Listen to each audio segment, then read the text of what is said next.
Assalamualaikum warahmatullahi ta'ala wabarakatuh. Alhamdulillah wa syukra lillah wassalatu wassalamu ala rasulillah Muhammad ibn Abdullah alladzi la nabiyya ba'dah ma ba'du. Para sahabat kaum muslimin dan muslimat di mana saja Anda berada, semoga kita semua senantiasa diberikan rahmat dan kesehatan oleh Allah Subhanahu wa taala. Para sahabat yang dirahmati Allah, di detik-detik terakhir di hari ke-8 di bulan suci Ramadan tahun 1441 Hijriah ini, mari sama-sama kita menghayati hadis baginda Rasulullah sallallahu alaihi wasallam yang dilewatkan oleh Ahlus Sunan Al-Khamsah yang 5, yaitu baginda Nabi besar Muhammad sallallahu alaihi wasallam bersabda, "Man lam yubayyitun niyyah qabla al-fajri fala shiyamalah."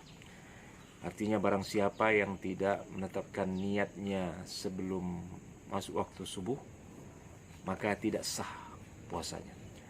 Para sahabat yang dirahmati Allah Subhanahu wa taala, artinya adalah begitu urgennya sebuah niat, sehingga satu ibadah yang kita lakukan tidak akan diterima oleh Allah Subhanahu wa taala ketika kita tidak berniat.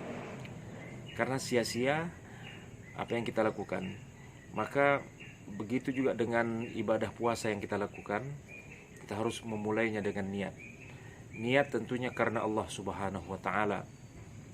Nawaitu shauma ghadin an ada'i fardhi syahri ramadhan hadhihi sanah lillahi ta'ala. Karena Allah Subhanahu wa taala kita melaksanakan ibadah puasa.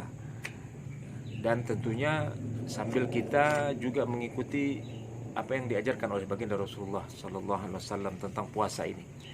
Maka sinkron antara niat dengan apa yang diajarkan oleh baginda Rasulullah SAW juga tidak bisa dipisahkan, antara niat yang ikhlas karena Allah serta mengikuti apa yang diajarkan oleh baginda Rasulullah SAW.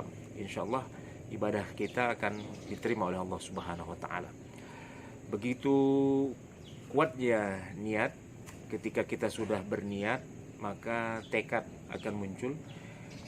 Ketika kita sudah melafazkan niat, mengucapkan niat dan menetapkannya di dalam hati, maka dari ujung rambut sampai ujung kaki kita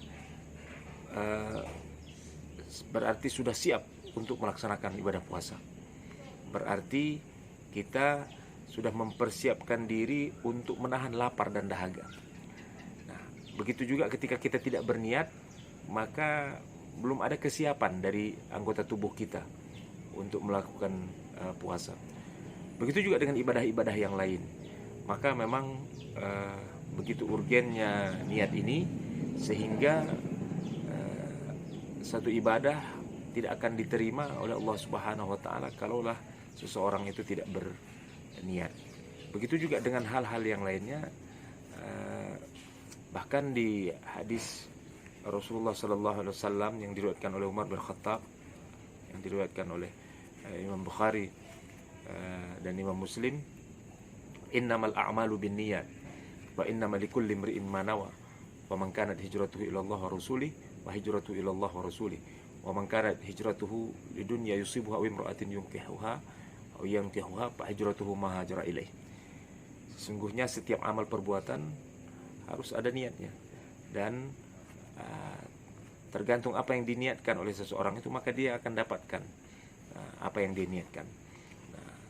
Barang siapa yang berhijrah karena Allah Subhanahu wa taala dan Rasulnya, maka dia akan mendapatkan hijrahnya karena Allah dan Rasulnya. Barang siapa yang berhijrah karena dunia atau wanita yang ingin dinikahinya, maka dunia dan wanita yang ingin dinikahinya itulah yang dia dapatkan. Maka begitu pentingnya niat, sehingga mari sama-sama jangan sampai kita lupa untuk berniat, khususnya ibadah puasa yang sudah 8 hari kita lakukan ini. Semoga dengan setiap hari kita berniat dan sesuai dengan ajaran baginda Rasulullah SAW bagaimana Rasulullah berpuasa, insya Allah puasa kita akan diterima oleh Allah Subhanahu wa taala. Demikian, semoga bermanfaat. Kalau pepaya sudah dibelah pasti sedap untuk dimakan. Kalau ada tersilap dan tersalah, mohonlah saya Marsapun bin Abdul Wahab untuk dimaafkan. Aku qouli hadza astaghfirullah li lakum. Wassalamualaikum warahmatullahi wabarakatuh.